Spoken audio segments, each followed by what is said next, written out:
Umaga tayo today. Ayan, burnt orange.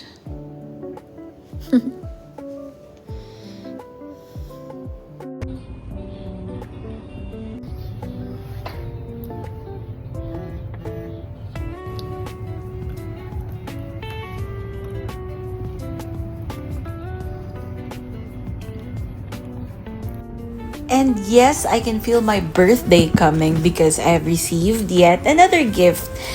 And it's a shoe, like the most comfortable shoe that I've ever worn. And it's Vivea. Vivea. Not really sure. Basta komportable siya. And this is called the Sneakerina. Sneakerina. Kasi parang sneakers na pinaghalo ng ballerina shoes. Super lambot nito. Ayan o. Super sarap sa paa, para kang nasa langit, pero pag sa Pinas ginamit, puro lupa. Ayan, uwi na tayo. Basa ang daan, kaya kailangan mag-ingat. So yes, kinontrata ako ng aking friends na samahan sila dito sa shop. Kasi nga, para ma-identify nila kung ano bang dapat bilhin nila. So, this is at Blitzworks. Sila din yung may-ari ng Horny SG and Pink Lifestyle.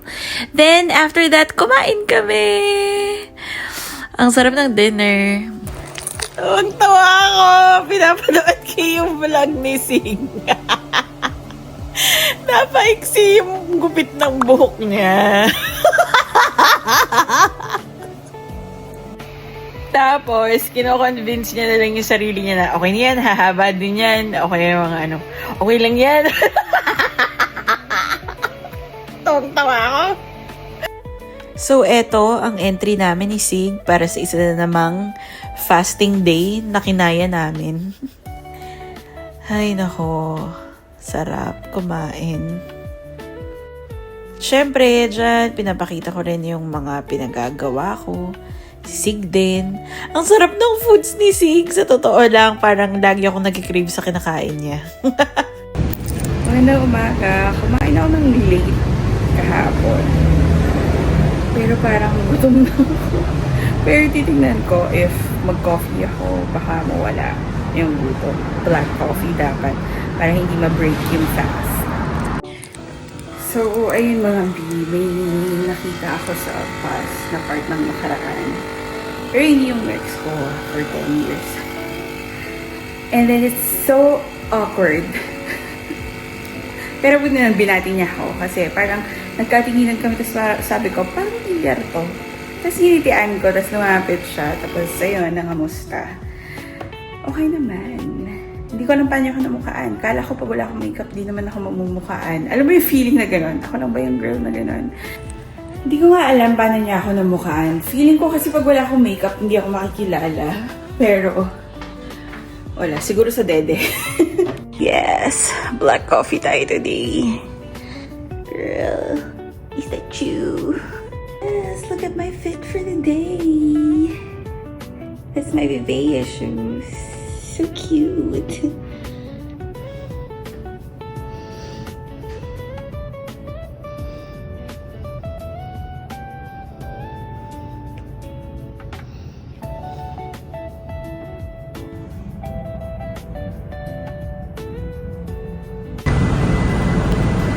So, pupunta tayo ngayon sa canteen.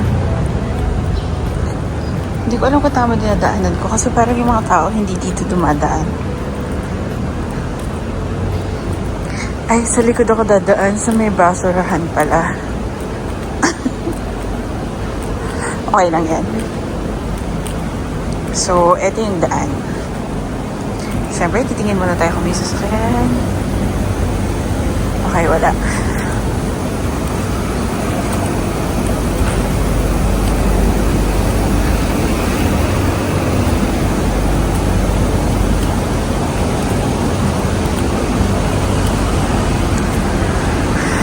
Video.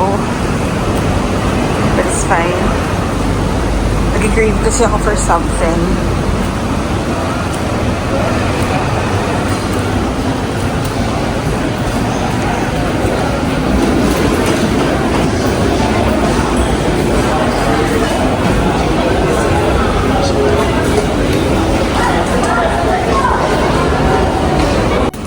nakabili na ako. Ulam lang.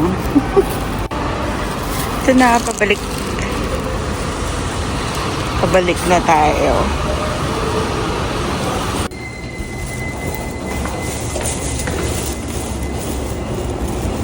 Ano, natanggal yung lace.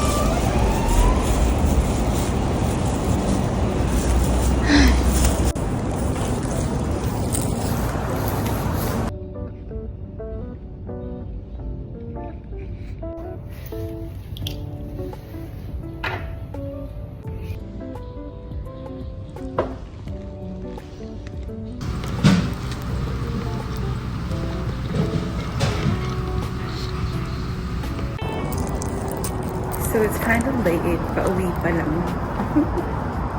But it's okay. Usually yung Wednesdays ko are busy kasi, alam mo na, maraming ginagawa. And patapos na kasi yung buwan, so I feel like kailangan ko pang humustle. Alam mo yun. So, ganito ang itsura paggabi. Okay pa naman tayo. Pero, ayan, hindi ko siya bus.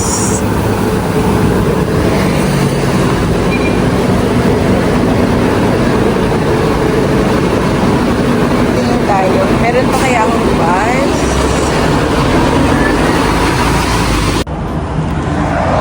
So, ito yung journey ko. Hindi talaga pag kinagabi lang ako. Medyo malayo yung bahay. But so far, it's fine. Ganun talaga pag kumakayod. Tatanggapin mo muna lahat ng mga unang-unang paghihirap sa umpisa lang lahat ng tao.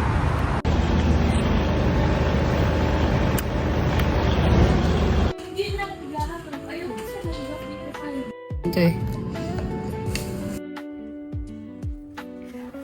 Hi! Nasa bahay na ako. And syempre dahil past 10 p.m. na, is around 11 p.m. na. And usually my Wednesdays are very long kasi may meetings ka after and ang dami kong natututunan. And every Wednesday parang I feel refreshed na okay na. Sa umpisa lang yung hirap and then I would like go na babanatan ko yung mga racket. So hindi ko siya ma-disclose ngayon until everything is final. So kaya laging glimpses lang ng ano talaga ginagawa nito ni Abby. Syempre hindi pa rin alam. Kasi alam mo yun, I have to keep it private. Tapos lagi niya sa akin sinasabi ni Sing, ako lang yung tao sa vlog ko. Well, mostly oo. Pero lumalabas naman ako like yesterday, nung basa ko, kanina may mga minita ko. Pero hindi ko sila binibidyohan kasi dito, they value their privacy. So, mahirap umuo. And mahirap kasi na may makaalitan ka eh. Parang, nilagay mo ako sa vlog mo. Ay, ayoko na mga ganung drama. Kaya one-woman show lang ako sa vlog ko. Mostly, kung hindi ka mag-anak or super-duper close friends yung kasama ko. So, anyway, ayun nga, gusto ko lang ikwento that yesterday we went to a sex shop. And naalala ko lang, sa Pilipinas, lagi tayong nahihiya pumasok sa mga ganito or siguro may taboo na pumasok sa sex shop and all or bumili ka ng toys. So, I realized na dito, siguro less taboo siya. Kasi hindi naman sila mahihiyain sa totoo lang. Pero it's more of hindi nila alam kung ano yung kukunin nila pag andun sila. So, I realized that I have that advantage. Though parang kakatapos ng sexology course ko, I have that advantage na mag-recommend that why don't you try this and this. And there are different types of orgasms. And depends kung ano yung naranasan mo na, yung gusto mong mag-focus ka. Tapos depends sa toy. Tapos, oh my God!